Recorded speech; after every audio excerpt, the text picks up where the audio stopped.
Assalamu Walaikum. Hello friends, how are you? Welcome back to my another video. In this video, I am going to show you how to insert empty picture frame in Microsoft Publisher. Let's get started. At first, we have to open a Publisher document. Now we want to insert empty picture frame in this document. Go to the Insert menu. Now we can see here many options. Now we want to insert empty picture frame. Click the picture placeholder option and we can see here inserted a empty picture frame option.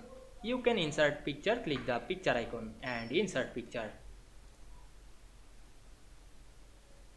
Choose picture, then click insert. And we can see insert a picture very easily. You can try again, click the placeholder option. I hope you enjoyed the video. Please like, comment, share and subscribe my channel. Thanks for watching.